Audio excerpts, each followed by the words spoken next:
1674 साली महाराजांचा राज्याभिषेक सोहळा रायगडावर संपन्न झाला. सह्याद्रीच्या कुशीत बसलेल्या त्या किल्ल्याची बांधणी सुरक्षेच्या दृष्टीने अतिशय चांगली होती. 4400 फूट उंची असलेल्या ह्या गडावर दरवाजांखेरीज कोणताही येण्या जाण्याचा मार्ग नव्हता. असे म्हटले जायचे की रायगडाचे दरवाजे बंद झाले की खालून वर येईल ती फक्त हवा आणि वरून खाली जाईल ते फक्त पाणी. पण त्या गोष्टीला अपवाद ठरणारी स्त्री म्हणजे हिरकणी. किल्ले रायगडाच्या खाली काही अंतरावर वाकुसरे नावाचे एक छोटस गाव. त्या गावात एका धनगर व्यक्तीचं कुटुंब राहत होते. घरात त्या व्यक्तीसमोर त्याची आई, बायको हिरा व त्याचे एक तहानी बाळ राहत असते. दूध विकून मिळणाऱ्या पैशातून ते कुटुंबाचा उदरनिर्वाह करत असत.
हिरे, ए हिरे, आवडलं का ग तुझं?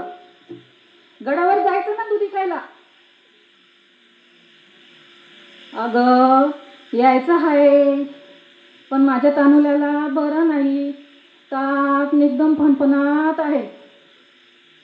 धनी पण लांबच्या गावाला गेलंय कामासाठी. आतेबाई बी नाही घरला. काय करावं काही कळना. तुम्ही व्हा मावर, मी येते मागणं बिगी बिगी. शेजारच्या आजीकडे देऊन येते. आजे, आजे, हो आजे, आजे, माझ्या तानुल्याला सांभाळता का हो? जरा गडावर जाऊन दूध विकून येते. आत्ता गेली आणि लगेच आली. हां, दे का पोरी, दे पोरी, लवकर ये बरं. मी सांभाळते तुझ्या लेकाला.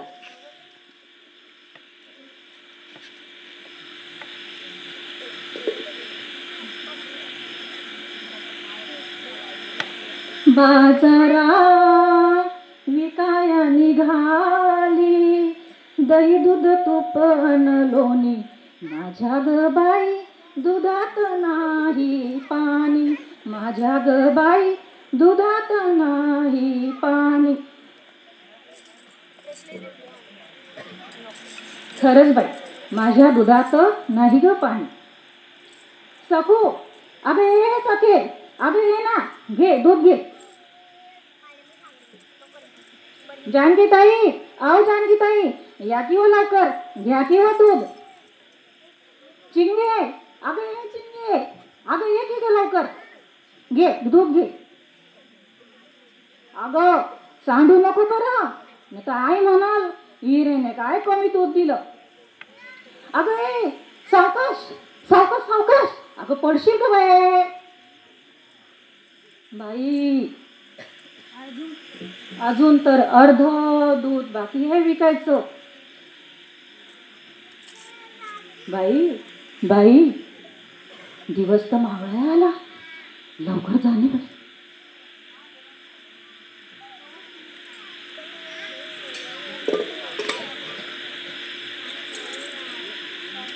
बाई गडाची दरवाजी तर बंद झाली. बापरे, दादा दादा दादा, हो दादा, दादा उघडा की हो दरवाजा. दादा मला गडावरनं खाली जायचं हो दादा. दादा तुम्ही तो दरवाजा बंद केला हो दादा. दादा माझं तांदूळ घरी आहे ना दादा. ए बाई, सूर्यास्त झालेला तुला दिसत नाही काय? आता गडाचा दरवाजा बंद झालं. दिस उघडल्यावरच दरवाजा उघडन. दादा दादा दादा नका किंवा दादा दादा माझं त्यानं बाळ घरी ना दादा. अगदी थोडं थोडं थोडं उघडा किंवा दरवाजा. अहो बाई, तुम्हाला सांगितलेलं समजत नाही का? राजांनी तुम्हाला गडावर सामान विकायची मुभा दिली, तुमच्या पोटा पाण्याचं कळगा भरायला साधन दिला, पण स्वराज्याच्या सुरक्षितेसाठी गडाचे काही नियम आहेत ते तुम्हाला पाळावेच लागतील.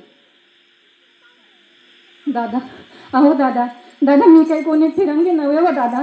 दादा मला ओळखलं नाहीत का हो दादा? दादा मला ओळखा ना. ते माधव गवळ्याची लेक आहे हो दादा. मी ते माधव गवळ्याची लेक आहे मी. ओ बाई, तुम्हाला सांगितलेलं समजत नाही का? गडाचे नियम म्हणजे नियम. आम्ही कुणासाठी गडाचे नियम बदलवणार नाही. दादा, हो दादा दादा दादा ढकलू नका ते हो दादा. दादा ढकलू नका ना.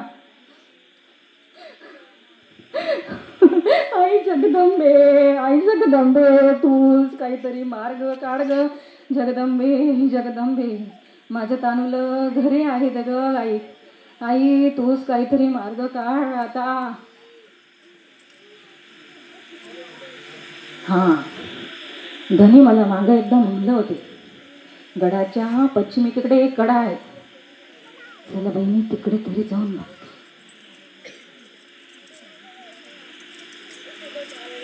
बया बया, काय ग कोणती कडा, कशी मी जाणार आत?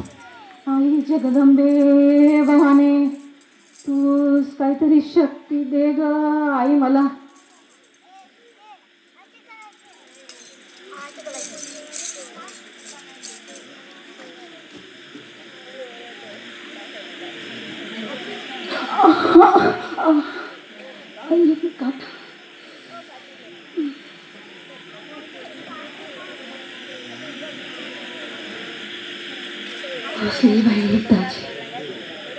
आजी आजी, ए आजी, दरवाजा उघड.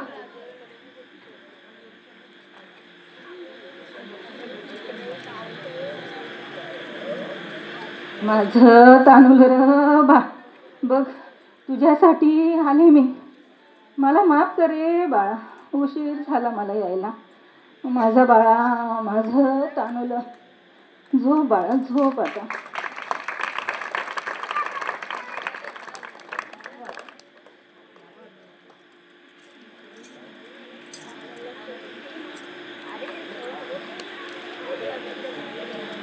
अगं बाई, बाई हे तर महाराजांची माणसं दिसत आहे. हे तर माझ्या घराकडेच येत आहेत ग बाई.